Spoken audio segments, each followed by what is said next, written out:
Thank you. Thank you very much. My first acquaintance with SMU actually goes back to the summer of 1970. My older sister Susan enrolled at SMU as an undergraduate, was here as an undergrad and then later as a law student. So SMU was only the second college campus on which I ever set foot. And actually the first college chapel service I ever attended was in Perkins Chapel all those years ago. So I have very rosy and warm memories of Perkins in the 1970s. If you have an acquaintance with Perkins or with SMU that spans 40 plus years, you might have noticed that the campus has changed a little in that time. And the person more than anyone else who gets the credit for that change is the person I'm about to invite forward. R. Gerald Turner, our president, been here since 1995 and has superintended this university during a period of unprecedented growth for which we're all the beneficiaries and all grateful. We're honored to have his presence here tonight along with his wife and the First Lady of SMU, Gail. President Turner.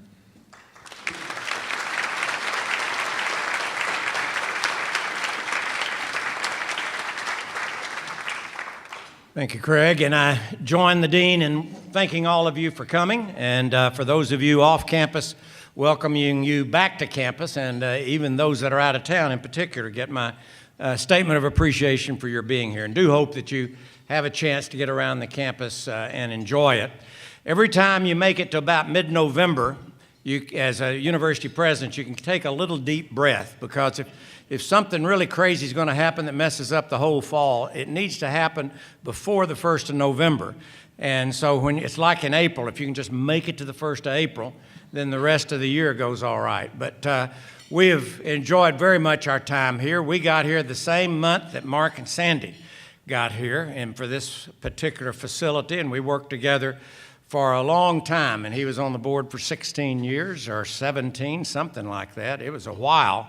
And so our ability to work with this congregation and the congregation with the university really did join hands a lot during that period of time, because we both agreed in the summer of '95 that they needed to go closer together. And so the ability for the university to use the facilities of Highland Park United Methodist Church, and for the church to use whatever facilities are needed at the university, I think has been a great thing. And Paul Rasmussen certainly has added to that. And besides that, as an old basketball coach and basketball player, he talks the language of those basketball players. I won't tell you how deeply he can talk that language, but nevertheless, they think they understand him and he understands them. So this particular event, whenever we have a chance to celebrate an alumnus or an alumna, it's always a great opportunity for the university to look at what the outcome of so many decades and years of working and teaching and molding individuals in whatever area they're going in. And so for Perkins in particular, it's great to have a person emerge, and to have several of them emerge that are bishops of the church and that we work with. Mike and Joan have been great additions to our board.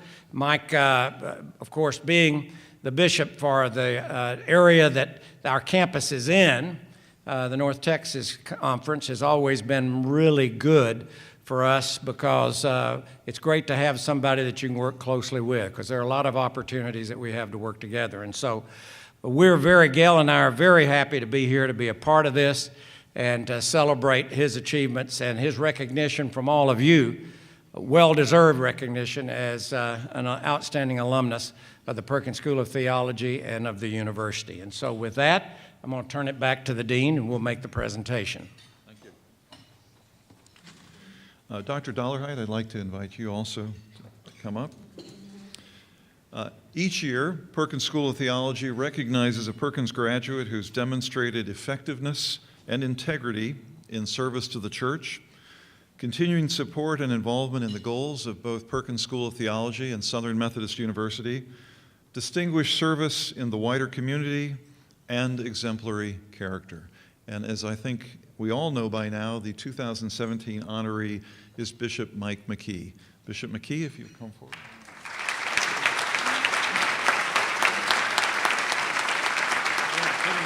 here and to everybody around.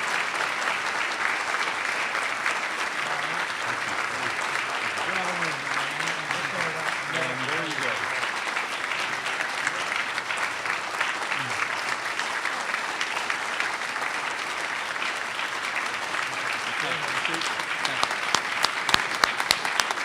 I'll follow you back.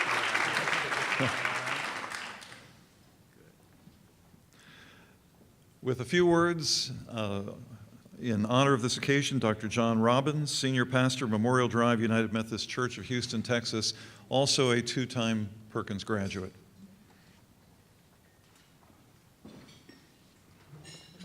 Well, it's my great privilege to be here tonight. I'm honored to be able to speak a few words to all of you about Bishop McKee. I know him as Mike. He's not my bishop, so I call him Mike, and have known him for 30 years now. And so when I thought about what I could say about Bishop McKee, it's something that I prayed about because I could say a whole lot about Bishop McKee in a lot of ways. So I decided to divide it into three categories: Bishop McKee, the constant presence in my life; Bishop McKee, the person; and Bishop McKee, the Christian. So for almost 30 years now, he has been a mentor and a confidant and a pastor to me, and he's been a steady presence in my life and in the life of my family. He was there when my mother died and helped me through that process. He was there for the birth of both of my children, literally there for the birth of my children. My wife, Susan, still considers Mike to be her pastor. I was his associate pastor early in my ministry when I was 25 years old, and I could tell this almost 40-year-old man really how he needed to do ministry, that I had a lot to teach him. He taught me a whole lot about a lot of things. Speaking of language, which we won't talk about too much, but Mike is very good with the English language. Read Shakespeare, all of those kinds of things. And a lot of clergy had difficulty following Mike at their respective church because he would quote Shakespeare or he would quote Aristotle or somebody like that. And usually the next pastor that followed him didn't quite have that kind of vocabulary or level of education, and it made it terribly difficult. But he has been, in so many different ways, such a presence in my life and in the life of my family. When I was his associate pastor, I was still in seminary here at Perkins, and Mike said to me, "You're going to graduate in May, right?" I said, "No, I can't graduate in May." In those days, you attended Perkins for 2 years, then you did a year of internship, and then you came back for your final year. And I said, "I just can't finish on time. There's no way." And he said, "No, you're going to graduate in May." And I said, "I can't graduate in May. There's no way I can do that. I've got to take 17 hours to graduate in May." He said, "You're taking 17 hours and you're going to graduate." And I said, "Well, how am I going to do that and work for you?" He said, "You're going to write all your papers. You're going to come to work every day. You're going to sit in your office. You're going to read. You're going to study. You're going to write your papers, and you're going to graduate in May. And occasionally, if you need to go to the hospital, I'll let you do that. But your responsibility is to graduate in May." I graduated in May, and I owe that to Mike McKee, who let me receive a paycheck while I was simply in my office writing papers and studying to graduate on time, and I've always appreciated that. Now, Mike has reminded me repeatedly that really my diploma that says Master of Divinity John C. Robbins ought to say L. Michael McKee instead, but nevertheless, I did graduate on time. So Mike has been a constant presence in my life for many, many years. Now, Bishop McKee, the person, I have to share with you some things that I love about him that are very endearing to me, but at the same time can be very endearing to me. And he loves to talk on the phone. I mean, loves to talk on the cell phone, particularly when he's driving, and usually as a form of entertainment. Philip Rhodes, right? You can vouch for this.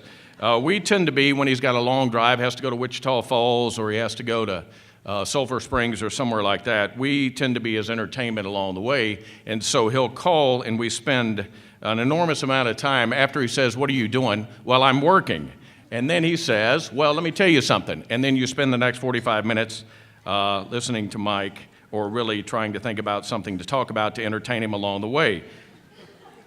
When I worked for him, he had the messiest desk on planet Earth. I mean, his office was atrocious. It was horrible, and I have an issue, I know that. But everything on my desk has to be just in the right place. If it's not supposed to be right here, but right here, then you move it over here because that's where it belongs. I used to go into Bishop McKee's, not Bishop McKee at that time, Mike's office, and I mean, literally stuff piled all over the floor. And he knew where everything was, which made me crazy. And it goes back to that keen mind that he has. Because as messy as everything was around him, he has the keenest, sharpest mind of almost anybody I've ever met in my life, which really, really irritates me a lot of times. He knows everybody's name. He knows who's kin to everybody. He knows who their children are. And one of the things that really, because I have issues that I have to deal with, is that I have to be at everything very early. I have to be there in plenty of time. I have to scope everything out. I have to know where I'm going to stand. I have to know who's going to be there and who's doing what and everything else. So I have to be at everything early. And when I was Mike's associate pastor, many times we would officiate funeral services and things like that together, and I'd have a little part, and he would be the one who was responsible for preaching the sermon. And oftentimes, he barely knew the person. And we used to look down at our watches and go, look, we got to get there. This is going to start in just a few minutes. We got to go. Come on, Mike, we got to go. Let's get there. We got to get there. John, it's fine. Don't worry about it. Mike, we got to get there. We got to show up. We got to make sure everything's in place. Everybody's where they're supposed to be. We know what we're supposed to do. We would bop in somewhere like a minute before it was supposed to start. And I would say to him on the way, you don't even know this person. You don't know what you're going to say. Have you thought about this? I'll get it taken care of. And every time he pulled it off masterfully. And it used to irritate me to no end that he could do that. He can still do that. He doesn't even know what he's going to say yet, I guarantee you.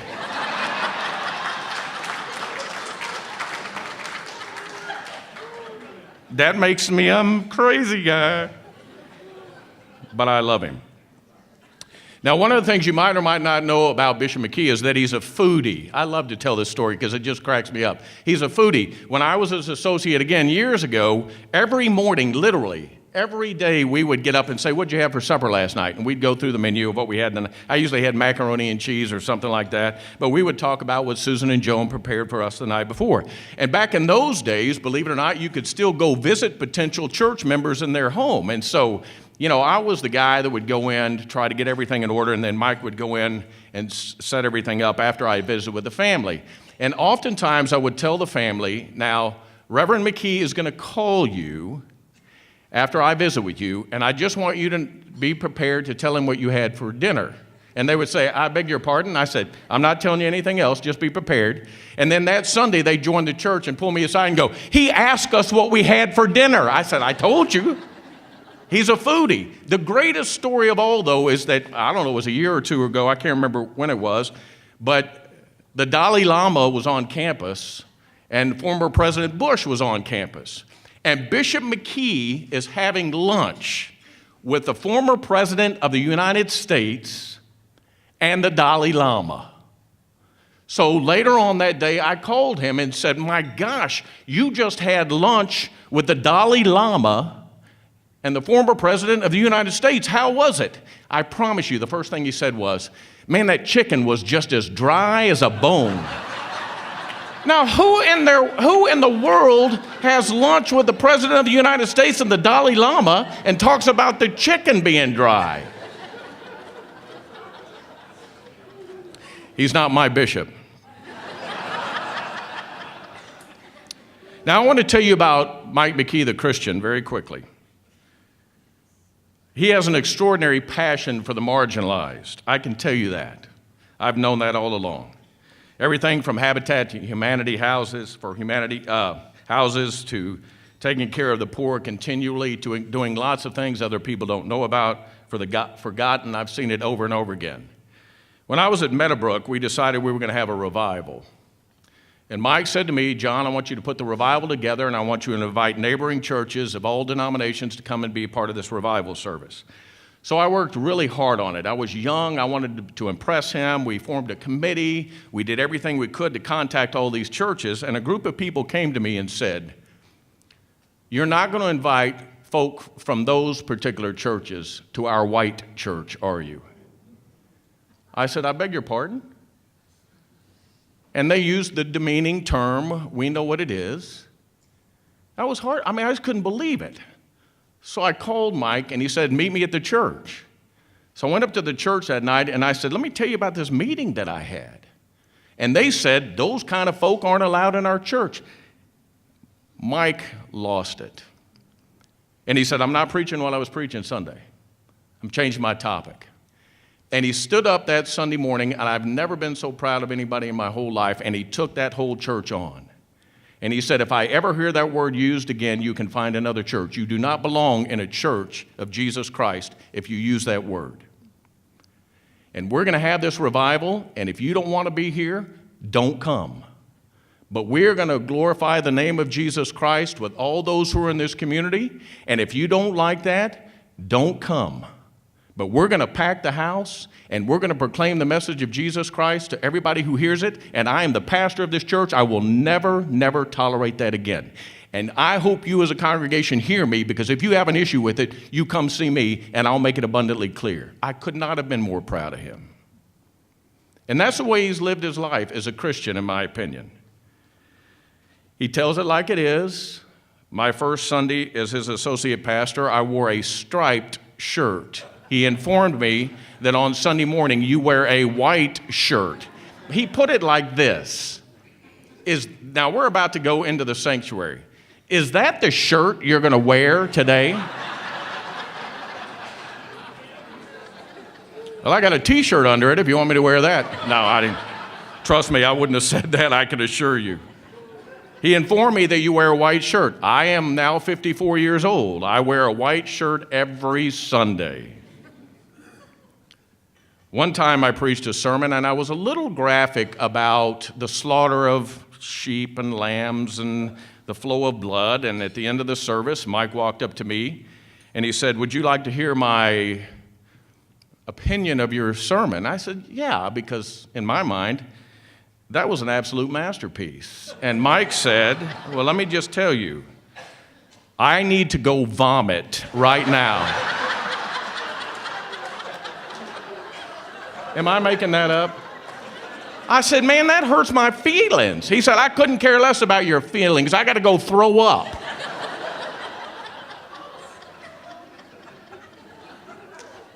One of my favorite stories of all time, however, and I know I'm cutting it close, but I nominated him so I can do what I want with this.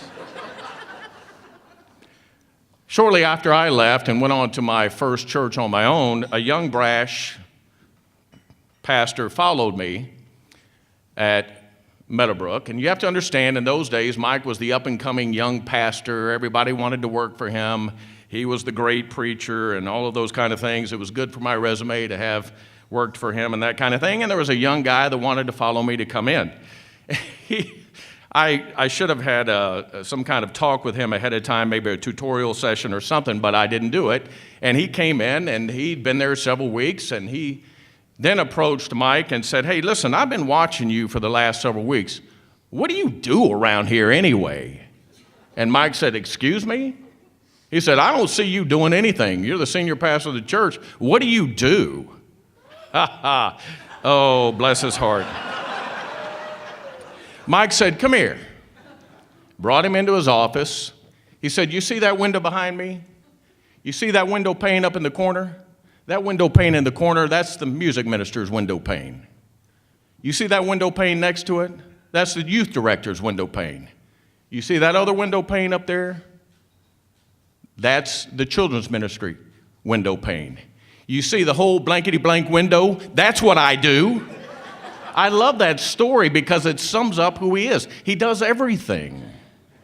I mean, he really does everything. A lot of people wonder sometimes, what does a bishop do? Or what does somebody who can grow a church do all the time? Well, he does everything. And that's what I appreciate about him. He's done everything for me. He's been there when I needed him. He's celebrated when I need to celebrate. He's been there and cried with me when I need to cry. But he's done that for lots of people. I'm not the only one.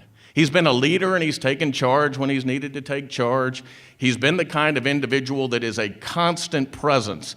But he's so much more than that. He is a Christian constant presence. And that means the world to me. He has all the bells and whistles and all the awards, and he was chair of Board of Ordained Ministry, and he led a big capital campaign at Glen Lake Camp that raised millions of dollars to refurbish an entire camp that was on the verge of closure. Every one of his churches have grown. All the kinds of things that you could say about anybody who's been effective in ministry.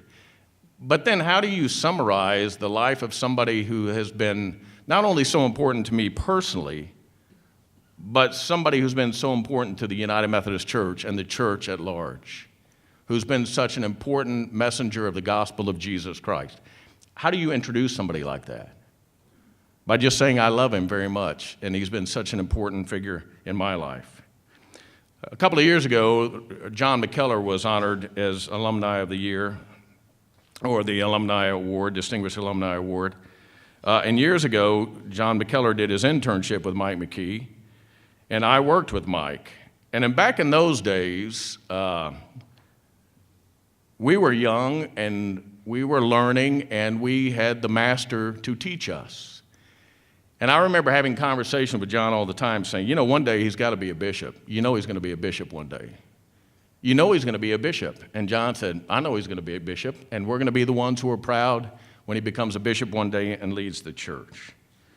So I just want to say it's my great privilege to be here tonight to honor a man who has been such a special part of my life, and Joan as well, which really, if anybody should get the award, it probably should be, no, it must be Joan McKee for all that she's put up with not only Mike, but all of us who surround ourselves with the McKees in our life. They have been a blessing to us for a long, long time.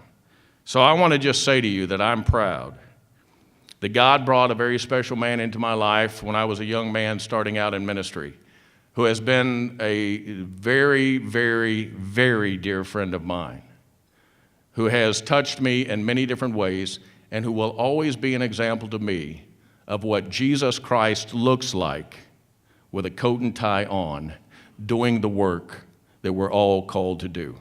So I present to you the man I have great respect for and love very deeply, Bishop Mike McKee.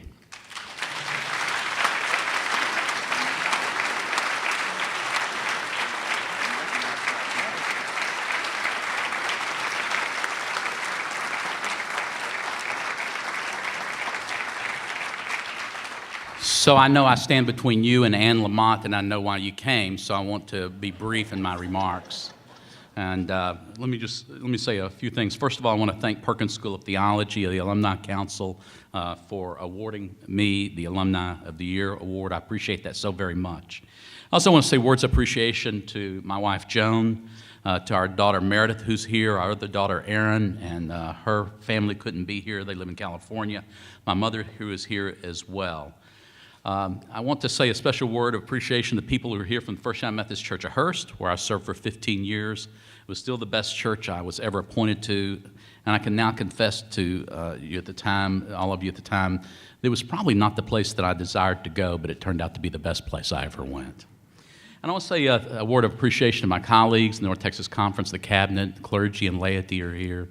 What a deep privilege it is to serve in the role of the Bishop of the North Texas Conference. And so many of you who are present in this room are responsible for that. And I just hope you can go ahead and claim that responsibility and you're not sorry about that decision. I will say that it's been a wonderful experience for Joan and for me to live in the Dallas area and to be the Bishop of the North Texas Conference. I want to say a special word of appreciation to my colleagues who are here. Bishop Janice Huey and Bishop Cynthia Harvey. Bishop Huey has retired, or supposedly, but she still works. And Bishop Harvey is the bishop in Louisiana. So thank you, Cynthia and Janice, for being here this evening as well. And thank all of you. I want to say a few brief words about Perkins School of Theology. It was in the fall of 1974, the end of the summer, in which I came to orientation at Perkins, along with a couple other persons who are in the room. Robert Hasley, I see, who is here. And when I was in an orientation group, and I said this at Bill Bryan's memorial service a couple of months ago, Bill Bryan was in the orientation group with me, and as that week went on, I thought to myself, this guy is smarter than I am. And in fact, my whole first year at Perkins, I felt as if I was behind the curve because I was a political science major. I could have told you anything about the Constitution that you needed to know, or about any number of things about governments and about political science. But this was like a foreign language to me. I mean, this wasn't like Sunday school, you know what I mean? And it wasn't that it was disturbing, it's just that it was foreign to me. And I must tell you that it became the form of the most enriching years of my life. On Friday evening after the first week of orientation, Joan's brother Mark and her sister-in-law Sandra, who are here tonight, had encouraged me to take Mark's sister on a date. And so on Friday of orientation week, Joan and I went at a date. We were chaperoned by Mark and Sandra. Mark never trusted anybody with his sisters, I want you to know that. And 2 months later, we were engaged, and on the 24th of May, yes, that important Methodist day, we were married in 1975. So my whole experience at Perkins, in some respects, coincides also with the courtship of Joan and our early marriage. And in our first year of marriage, the second year at Perkins, I was taking systematic theology with John Deschner and Schubert Ogden. I'm still in recovery about that year. For those of you who remember the movie Paper Chase, some of you in the room will, Professor Kingsfield was really modeled on Schubert Ogden as far as I'm concerned. And Joan typed all my papers. To this day, to watch me type her keyboard is just, it's not pretty. And so Joan typed my papers, and I brought a paper home, and I said, gosh, we made this grammatical or punctuation error. And Joan looked at it, and she said, who graded this paper? And I said, Mr. Ogden. And she said, he marked that wrong in terms of punctuation and grammar? I said, yes. He said, and then she said, well, he's wrong. I went, oh. And I said, I can't believe that Mr. Ogden was wrong. And she gets out the English style book from her freshman year in college, and she points it out, and she said, I said, you're right, he's wrong. She said, you need to tell him that. I said, I don't need to do anything. I just need to pass. And she said, would you like me to type any more papers? I said, yeah. And she goes, you need to tell him that. The next day, English style book in hand, paper in hand, I go see Mr. Ogden. You know, it was like I was trembling in fear. And I said, Mr. Ogden, I have a question about something. And he said, okay, what is it? And I said, you know, you marked down this kind of grammatical mistake, but actually, I think I was right. No, you weren't. And I then pulled out the English style book, and I said, well, look what the style book says. And he said, well, Mr. McKee, I was wrong and you were right. And he made a correction on the paper. And I still had a typist for the rest of the years in seminary. But I can remember this being very formative, the 4 years I spent on the Perkins campus. And like many people who've done graduate theological education, once it's over, you just feel like it's over.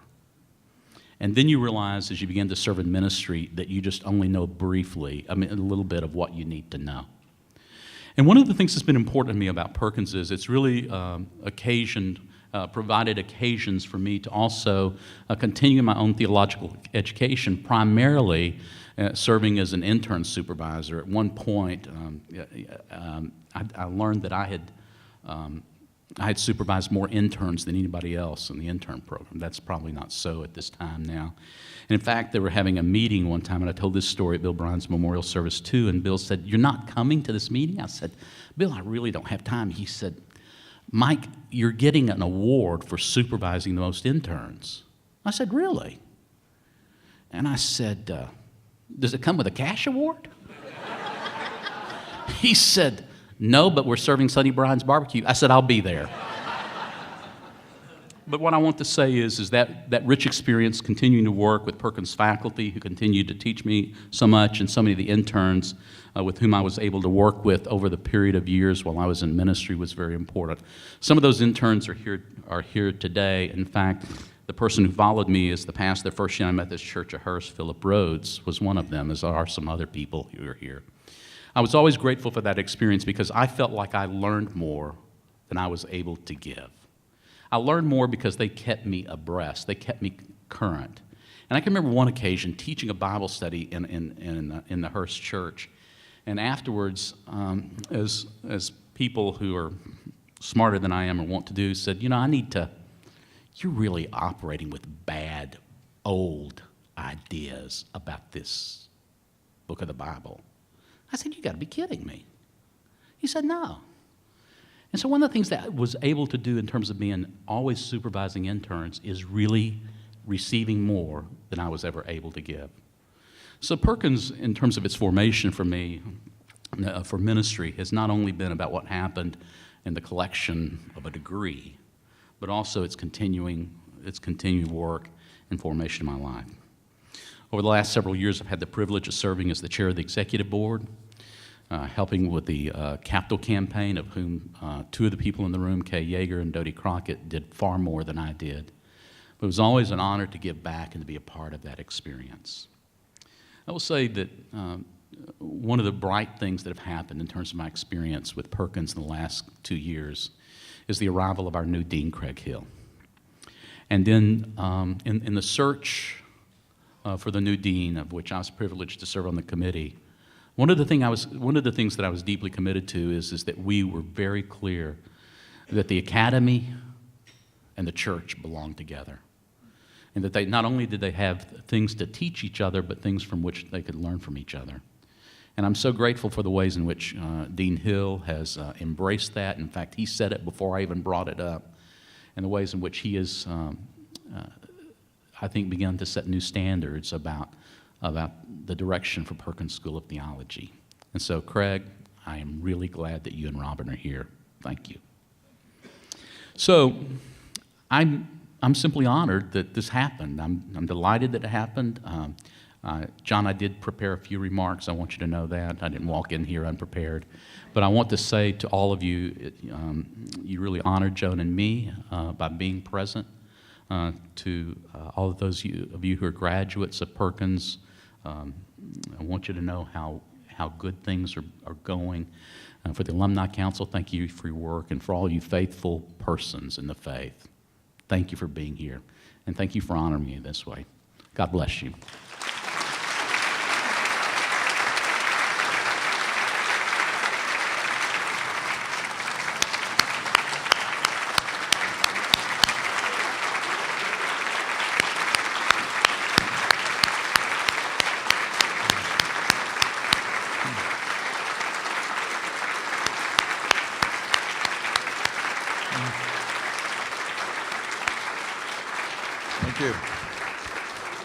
Thank you.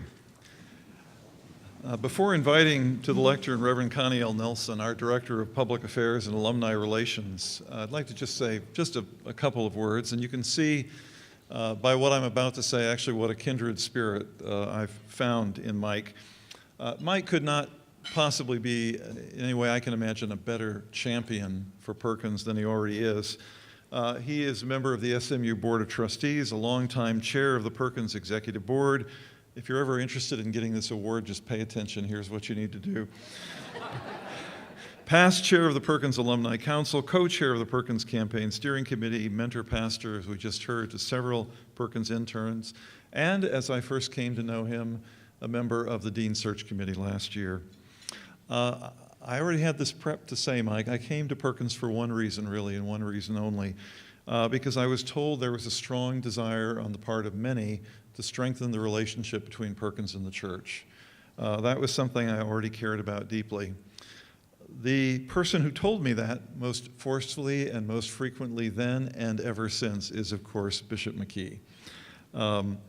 He has proved to be, as I said a moment ago, already a kindred spirit, a wonderful support, a true friend, a valued confidant, and already for me a wise mentor. It is truly one of the great privileges of the role that I have now that I get to work with him very closely. And I want to congratulate you and thank you from my heart, Mike. Thank you so much. And so I'd like to invite forward Reverend Nelson, who will bring our benediction.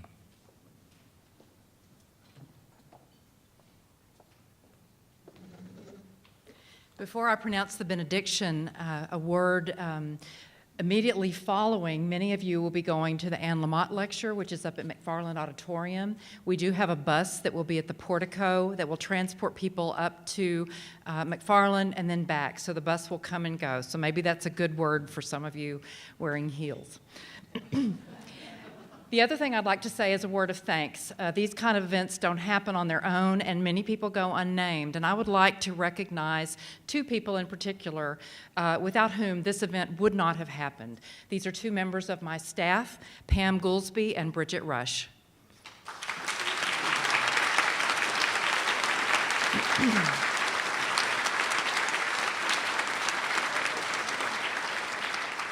And now I invite you to stand as you are able for the benediction.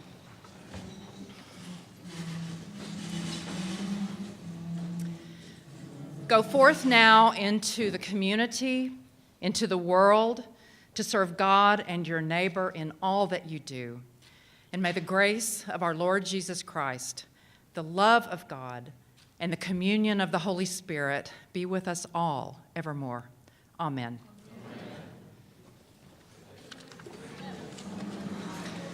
All right.